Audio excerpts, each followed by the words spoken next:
वेदांग वार्ता महोत्सव में हमारे साथ में जुड़ी हैं डॉक्टर मौसमी शास्त्री कोलकाता से। मैम नमस्कार, बहुत नमस्ते। स्वागत है आपका। आपको भी बहुत बहुत स्वागत हो। मैं पूछना चाहूंगी आपसे कि ज्योतिष में विवाह के कौन सा भाव सबसे अधिक महत्वपूर्ण माना जाता है?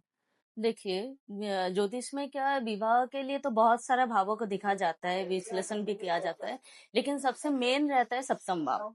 अब सप्तम भाव क्या है? सप्तम भाव से हम लोग जैसे मैरिज लाइफ कैसे रहेगा, business, marriage partner, business partner, relationship कैसे कैसे रहेंगे, फैमिली के दो फैमिली के अंदर रिलेशनशिप कैसे रहेंगे, ये सारे हम लोग विश्लेषण करते हैं सप्तम भाव से। तो ऐसे ज्योतिष में क्या सिर्फ सप्तम भाव लेके हम विचार करें वो नहीं, जैसे इसके साथ साथ द्वितीय भाव, चतुर्थ भाव, पंचम भाव और 11th हाउस, ये सारे भी देखना जरूरी है। सप्तम भाव के साथ साथ जैसे हम लोगों ने अगर जन्म जन्म कुंडली में जैसे हम लोग सिर्फ D1 चार्ट देख के हम लोग विचार करें तो उसमें सटीक विचार नहीं आता है, उसमें D9 चार्ट को भी हम लोग को अध्ययन करना पड़ता है, तब जाके हमारे सटीक, जैसे किसी का विवाह कैसे होंगे, किस परिवार में होंगे, कैसे लाइफ पार्टनर मिलेंगे, ये सारे हम लोग अध्ययन करके विचार करके हम लोग देखा जाता है। मैम जैसे कि आजकल देखा जा रहा है कि लव मैरिज का चलन बहुत बढ़ गया है, तो लव मैरिज में कुंडली के कौन से भावों का विशेष संबंध माना जाता है? लव मैरिज के बीज ही रहते हैं पंचम भाव। अब पंचम भाव में और सप्तम भाव, ये दोनों का मिक्स देखा जाता है विश्लेषण करके कि पंचमेश अगर सप्तम भाव में हो, या तो फिर सप्तमेश पंचम भाव में हो, या तो फिर दोनों के बीच में कोई संबंध हो जाए तो लव मैरिज होने का चांसेस बहुत ज्यादा रहता है। और लव मैरिज होने के लिए जो ग्रह देखा जाता है वो शुक्र का मेन कारक रहते हैं। तो अब शुक्र और गुरु, ये सारे देखने के बाद लव मैरिज प्रोबेबली कितना हो सकता है ये विचार कर सकते हैं। मैरिज की बात हो ही रही है मैम, तो ये भी आप बता दीजिए कि अरेंज मैरिज के योग किस ग्रह की मजबूत स्थिति से बनते हैं?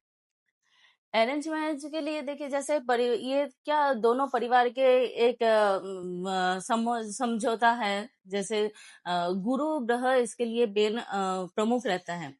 अब गुरु ग्रह क्या है, जैसे संस्कार, धर्म और परंपरा के वजह से कार्य करके देखा जाता है गुरु को। तो गुरु ग्रह हमारे अगर जातक की जन्म कुंडली में अगर स्ट्रांग हो, उच्च हो, या तो फिर अच्छे शुभ दृष्टि हो ग्रह के साथ, तो अरेंज मैरिज बहुत अच्छे से वो पक्का हो जाते हैं।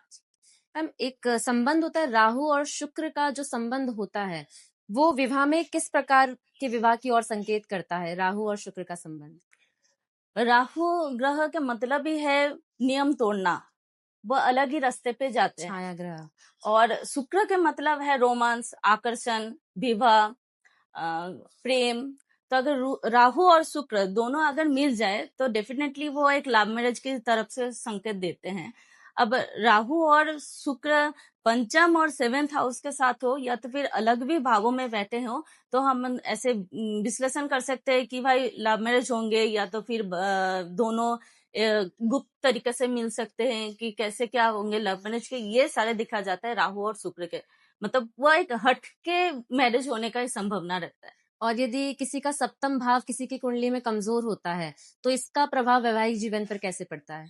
सप्तम भाव अगर कमजोर हो तो मेनली क्या होता है कि विवाह टूटने का डर रहता है, और या तो फिर दाम्पत्य जीवन में मन मुटाव हो सकता है, डाइवोर्स होने के चांसेस रहता है। तो अगर गुरु और शुक्र ऐसे राहु और केतु के द्वारा दृष्टि हो जाए, या तो फिर सप्तम हाउस में कहीं मंगल या तो पीड़ित ग्रह बैठ जाए, क्रूर ग्रह बैठ जाए, तो सप्तम भाव कमजोर माना जाता है। धन्यवाद मैम, बहुत ही सटीक जानकारी आपने वैवाहिक जीवन के विषय पर हमको दी। हमसे जुड़ने के लिए बहुत बहुत धन्यवाद।